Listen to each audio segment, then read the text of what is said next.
Sorry, but we do have our tournament leader. Yes. With Let's go Cristian. for Sophie.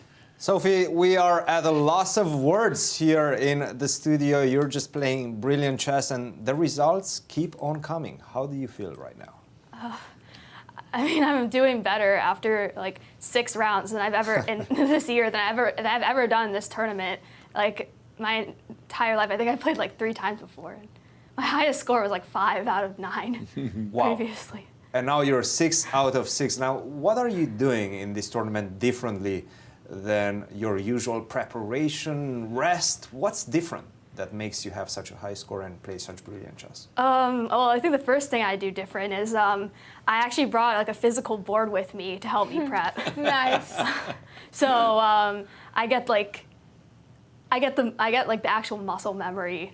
Like I think it's working very well. This is my first time doing it at an actual tournament, by the way. And it definitely worked very well today because you actually got a huge lead on the clock in the opening phase. You were blitzing out your moves. How did your opening preparation go and when did it finish? Finished after like h4, and then my opponent played bishop f4, which like I looked at it in like a different position, but not that position, and then I was kind of on my own. After bishop to f4, without revealing too much, what was the main line here? You don't have to answer it. Queen f2, I think. Queen to f2, okay. Yeah. And then what was the continuation here? Like h3. And then some craziness ensuing Yeah. on the board. Excellent. So she played bishop to f4. This was the surprise. How did you assess this position right now? Like, what were the nuances and the details that you were looking at? Well, I thought it was like probably equal at best for me, honestly. Yes, and knight to a2, and you played this move h3 after quite some think. Now, after the move h3, what were the candidate moves that you were looking at?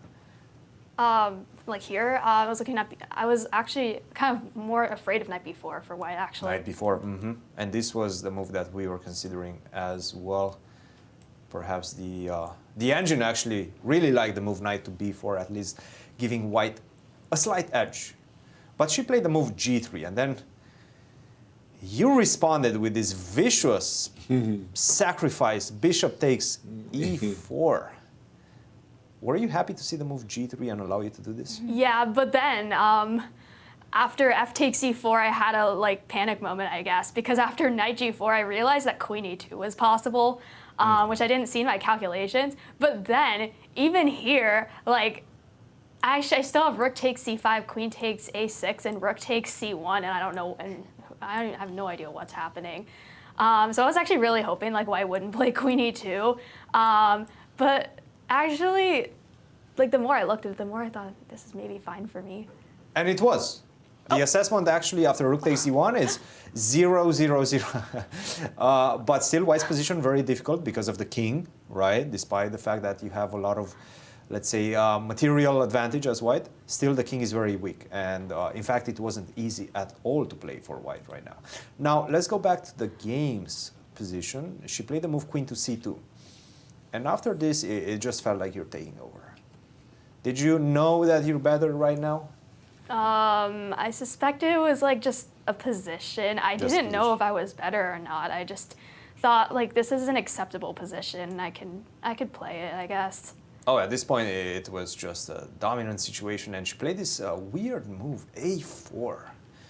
Just not necessarily trapping her own knight, but not bringing the knight into play as fast as she was supposed to. Were you surprised by her decision? I was surprised by a4. I understood it, though, because like, my plan is to play rook c2, knight b4, rook c3. Well, that's one of my possible plans. And then there's like a few things to calculate, like with knight takes a6, and I think I was playing like queen a5. Yeah, and then the knight gets stranded on a6. Yeah, the knight's stranded, but like yeah, I don't know. I was expecting like bishop takes h3, though. Yeah. And she did not take that pawn on h3, and well, it was too late to pick it up. After that, it felt like after that the conversion was quite smooth on your part. Sophie, Big victory for you, 6 out of 6.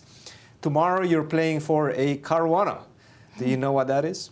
Oh yeah, I forgot what Caruana's score was, but it was like the Sigfield 2014 Sigfield Cup. 2014 Yeah. Sigfield Cup, 7 out of 7. So tomorrow you have a big chance to do that. Congratulations, and take a look and admire your line score. Just simply brilliant. Congratulations, Sophie, and we'll see you tomorrow.